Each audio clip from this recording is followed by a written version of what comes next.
Hey, what's up everybody? This is C.L.S. All-in-One. Today I'll be demonstrating a couple methods for standing up a large framed exterior wall. This wall is 24 feet long by 8 feet high and is constructed with 2x6 lumber, so it's quite heavy. One of the first things we did was screwed some 2x4 stops to the rim joist or rim boards. These stops will keep the bottom from sliding off the edge when standing the wall up. And here's a look at these stops from the outside of the structure. As you can see here, I have them screwed to the face of the rim joist. When building the wall, we tried to keep it a little lighter by not fully assembling everything, so it's easier to lift. This wall has 3 large window openings that require headers, which add a lot of weight to this wall. So we decided to just assemble the headers and the full height 2x6 studs, and the rest can be assembled after the wall is standing and secured. But depending on the size of your wall, the weight may not be an issue, and if you have enough help, you may be able to just fully assemble the wall, then stand it up. So here's a look at what we built so far before we stand the wall up. And it'd be a good idea to do a test lift first before attempting to fully stand it up. And at this point, we realized it's still pretty heavy for 3 people.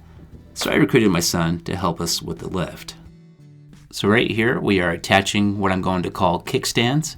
These are secured to the outside of the wall towards the top with 1 nail to start with. And these are cut long enough to where they can make contact with the ground to help support the wall. It would also be a good idea to put some 2x4s under the wall in the area where you're going to be lifting, so your hands can easily grip the wall.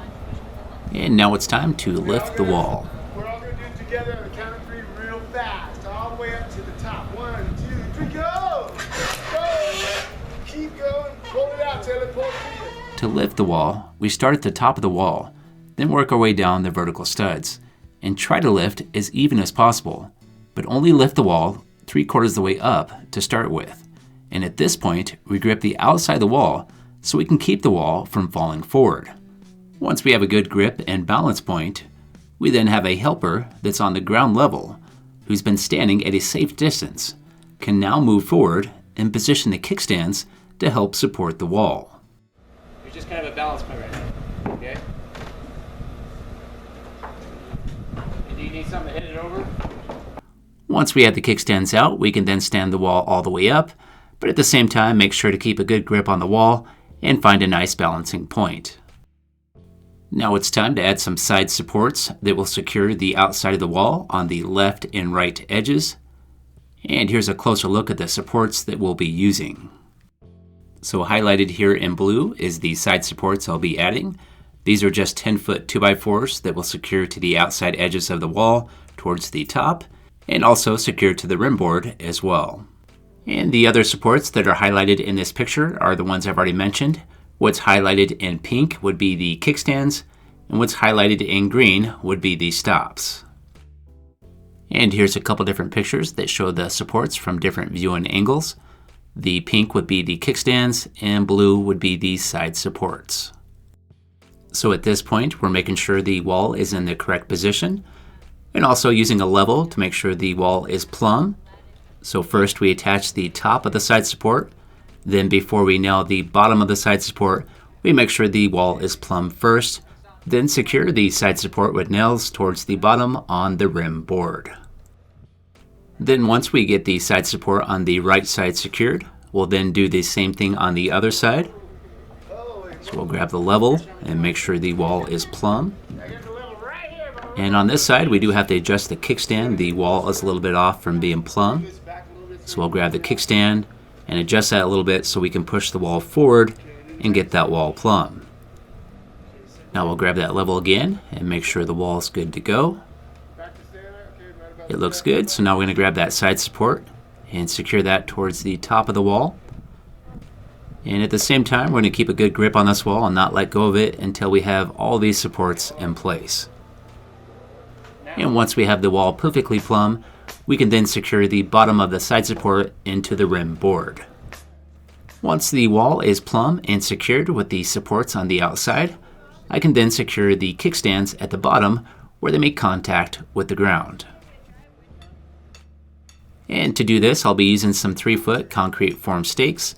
These do have some holes in them, so I can secure the stakes to the bottom of the 2x4s with some screws.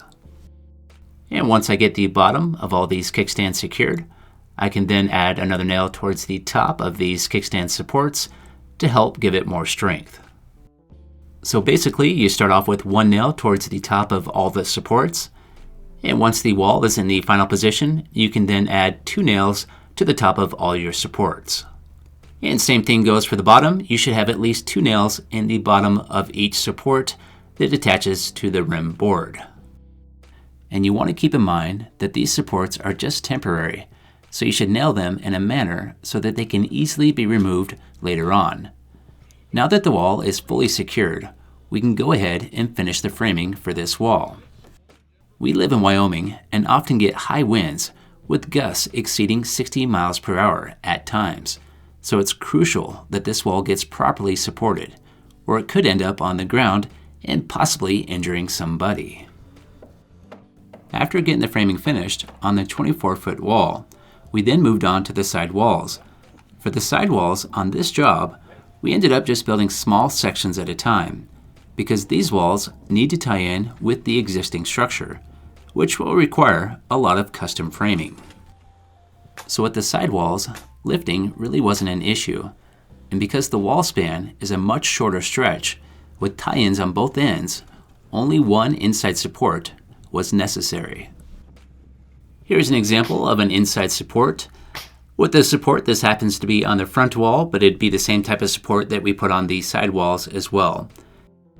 And we're also using a string line towards the top of the wall to make sure everything is nice and square all the way across. When supporting exterior framed walls, I would recommend having at least one temporary support within every 10 feet, whether it's on the inside or outside of the wall. Once all the walls are up and connected together, it will become a much more solid structure. The exterior support braces can stay up until the exterior sheathing is installed, and the inside support braces can remain in place until the roof trusses and roof decking is in place. At this point, if the structure is built properly, there should be no more need for the temporary supports. Okay, that's all for this video, but I will have plenty of other videos coming out about this construction project, including roofing, stairs, and so much more. If you like this video, if you could, hit that like button, and have yourself a great day, and I'll see you next time. And if you haven't subscribed already, please hit that subscribe button.